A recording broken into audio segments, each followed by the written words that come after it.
Okay, we're live. Magandang umaga po sa ating lahat, sa ating mga miyembro, official, at sa ating mga guests dito sa Tabloids Organization in Philippine Sports, Top Usapang Sports. Siyempre, magpapasalamat muna tayo sa ating mga tagapagtaguyod, ang Philippine Sports Commission, ang Berus Person Cuisine, ang Pocari Sweat, at ang pinakabago naming kaibigan, ang Lila Premium Healthy Coffee. Maraming salamat po. Live po tayo ngayon napapanood tayo sa Sports Corner, sa sportstech.ph, sa Bulgar Esports. Kaya sa mga kaibigan natin, subaybayin nyo kami at pagkilikin yung mga nabanggit naming live streaming channel. Maraming salamat po. Ngayon po, syempre, makakapanayam natin ng live ang mga atleta at coach ng ating Team Philippine Memory Sports. Nandito siyempre si Charles Andre Galamgam, si Patricia Denise Lopez, at siyempre ang presidente ng Philippine Mind Sports Association at kanilang coach na si Coach Ann Bernadette AB Bonita. Magandang umaga po sa inyo lahat. Magandang umaga din po sa inyong lahat. Good morning, everyone. Magandang umaga din po. Okay. Dati na din po natin silang naging panauhin dito mga a year ago at mga papunta rin sila sa tournament at that time, Asian Championship yata yan, at naging maganda ang kanilang naging campaign doon sa tournament niya. Ngayon, nandito muli sila. Naway, maging maganda rin uli ang campaign nila this coming Saturday sa first 7th Philippine International Mind Sports Championship. So, Coach Bonita, ano po itong tournament na ito? May paliwanag natin para sa ating mga tagapagtaguyod. Ayan, so ngayong Saturday, gaganapin ang 7th Philippine International Memory Sports Championship sa Lasal, Green Hills. So, yung memory sports, ang ginagawa dito ng ating mga players or tinatawag na memory athletes ay mag-memorize ng literally hundreds or even thousands of information in just a few minutes. So talagang patalasan ng memorya. Kailangan nilang tandaan, halimbawa mga words, numbers, names and faces, shuffle decks ng baraha, mga images, at marami pang iba't ibang information. So, ano yan, Coach? Bali, age category ba yan o open? Tapos, ilan talaga yung event na paglalaruan ng bawat isang atleta? Okay. Sa memory sports ngayon, meron tayong 3 category na kasali. Ay kids division, ito yung mga bata na 13 years old and below. Yung juniors, 12 years old and below ang kids. Juniors, 13 to 17 years old. Ang adults division naman ay 18 years old hanggang 59 years old. So, ganon. At ang mga events naman na paglalabanan nila ay 10. So, 10 iba't ibang kategorya yun. So, may ano siya. So, sila kasi si Patricia is 15 years old and Charles is 14 years old. So, sasali sa juniors o sa mas mataas na division? Sa juniors division po Juniors sila. nila. Okay, so ilang member ng Philippine team ang isasali natin dito at ilan ang makakasama ng nila Charles at ni Patricia? Ngayon po, yung total count natin na participants from the Philippines ay 19 players. Galing po sila sa iba't ibang lugar sa Pilipinas din. So nabanggit Charles, nabanggit ni Coach Bonita na memory sport is composed of different event, memorizing, pictures, numbers, etc. So, what do you think about your preparation? Tsaka, saan yung tingin mo magaling ka sa mga event na yan?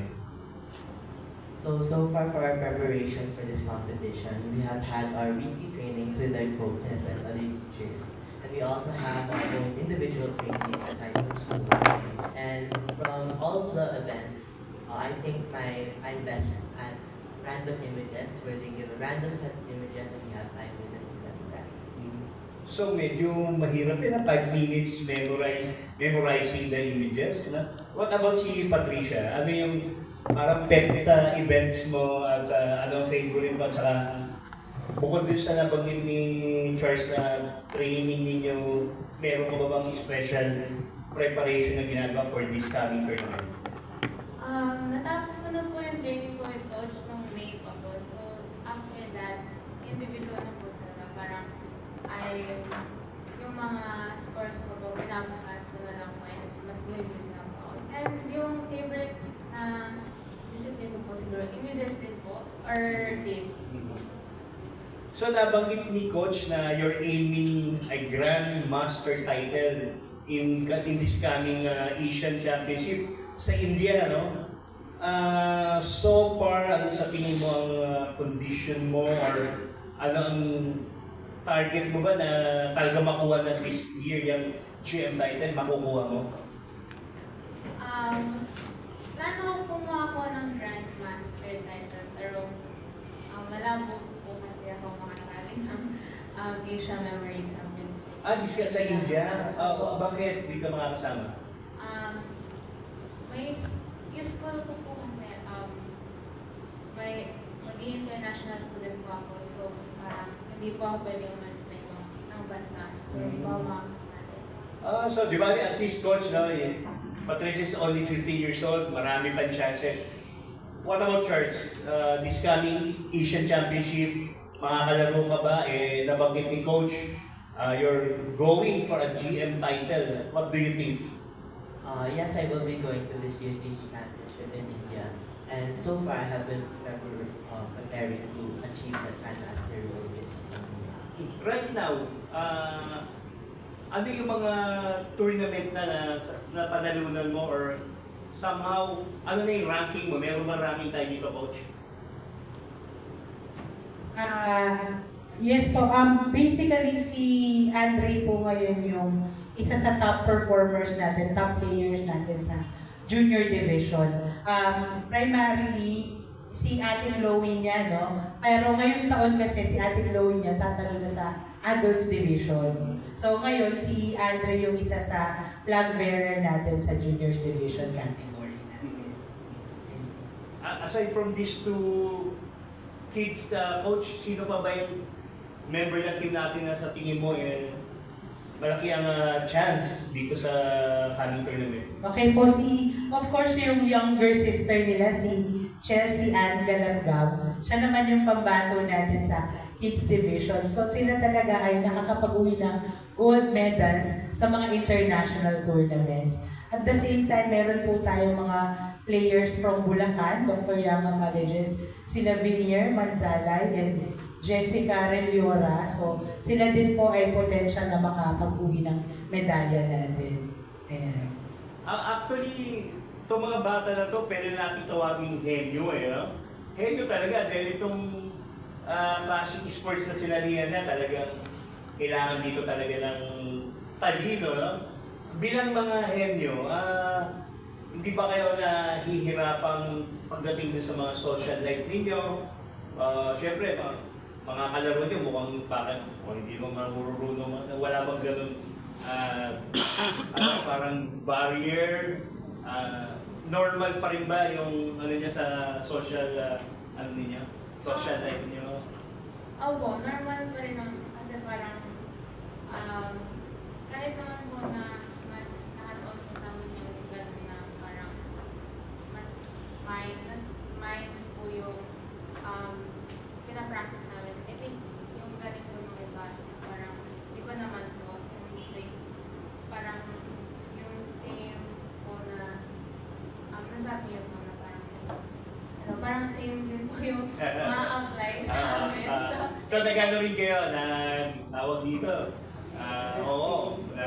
Yes po, so parang hindi kayo malayo sa grupo, parang gano'n, di ba? Parang minsan pag gano'n parang pag sinabing, uy, henyo kasi yan parang hindi ka kasali sa laro, mga gano'n. Wala nang experience. wala naman po. Parang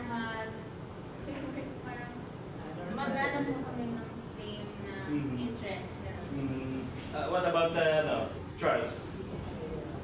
Yun sa mga kapwa mo ka, age mo, Because for me, since I'm homeschooled, but I'm in a homeschool community where there are events. I met a lot of people there, and they pique their interest in memory sports. So it's also a way for me to socialize with them because of how curious they are with them. So I'm able to share them. Oh, it goes like this, and I can teach you stuff like that. and you know, napanood ko yung movie na ano yung Queen's Gambit, diba?